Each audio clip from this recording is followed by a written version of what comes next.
김건희 여사의 명품백 수수 사건 등을 조사했던 국민권익위 간부가 숨진 채 발견된 것과 관련해 야당들이 철저한 진상규명에 나서겠다고 밝혔다 합니다. 민주당은 고인은 권익위 국장으로 김 여사 명품백 수수 의혹 사건과 이재명 전 대표의 응급헬기 이송 사건을 담당했다며 이들 사건에 대한 권익위 처리는 많은 비판을 낳았는데 이 과정에서 실무자들이 말 못할 고초를 당한 건 아닐지 의문이 든다고 밝혔습니다.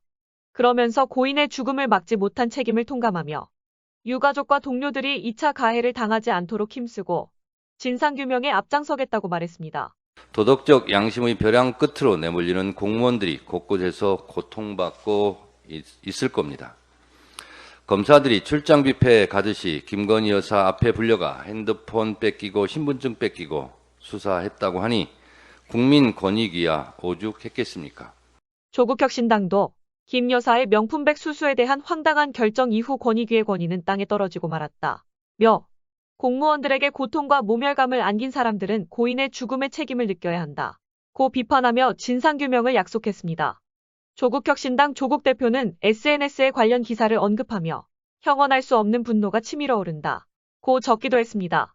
반면 국민의힘 안철수 의원은 SNS에 여야가 상대를 악마화하고 싸우며 중간에 낀 공무원들을 벼랑 끝으로 내모는 게 아닌지 반성해야 할 때라며 고인의 죽음을 정치적으로 이용하는 일은 없어야 할 것이라고 주장했습니다.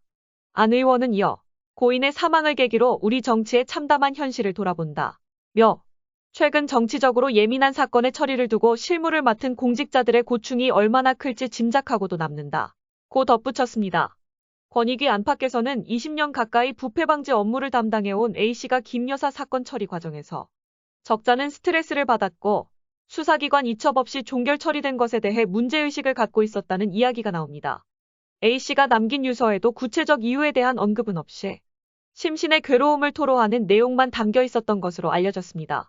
김건희 여사의 명품백 수수 사건을 담당했던 그리고 숨진 채 발견된 국민권익위의 국장급 간부가 김 여사 사건 조사를 종결하는 데 반대하는 입장을 밝혔던 것으로 드러났습니다.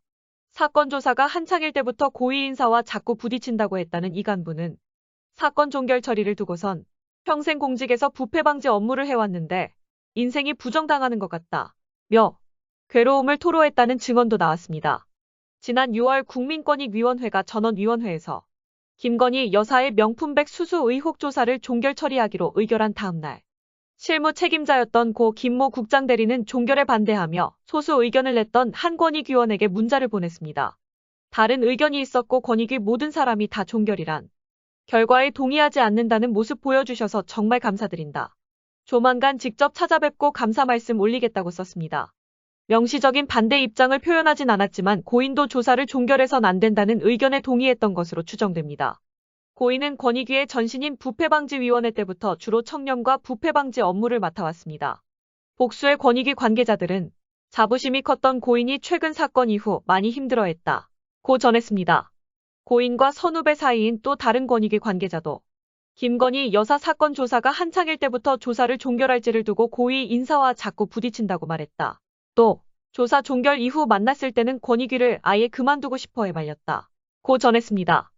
야당은 즉시 고인에게 사건을 종결하도록 밀어붙인 수뇌부 인사는 누구냐며 상임위에서 진실을 밝히겠다고 예고했습니다.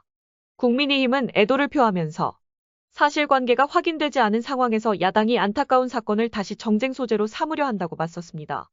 다만 여당에서도 잘못된 결정에 대해 죽음으로 항변할 수밖에 없었다면 반드시 바로잡아야 한다며 디올백 사건 결정 과정을 조사해야 마땅하다는 목소리가 나왔습니다.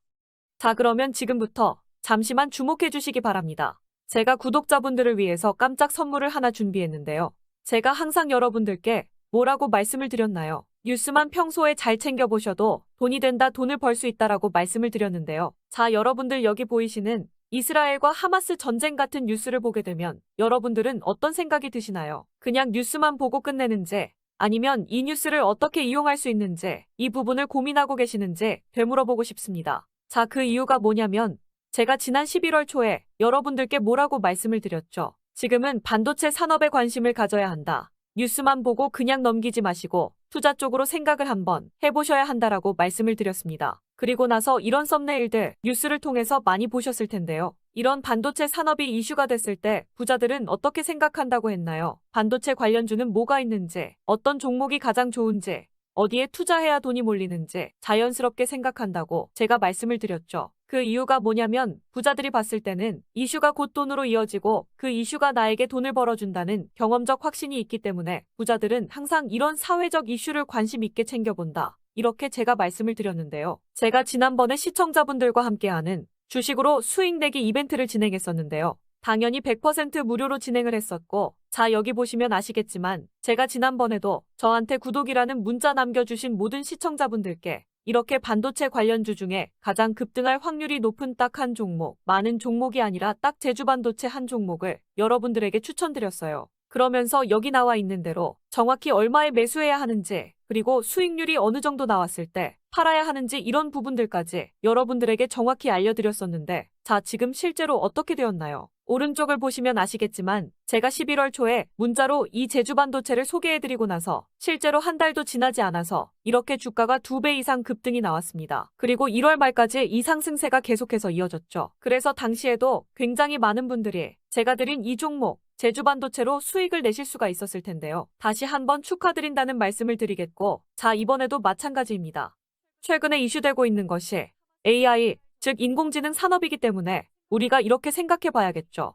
인공지능 산업의 경쟁이 심화되면 인공지능 기술에는 한층 더 높은 기술력이 반드시 필요할 수밖에 없다. 그럼 그 중에서 인공지능 관련 해외 특허가 많고 실제로 특허가 적용되고 있는 기업이 가장 크게 부각받을 수밖에 없다.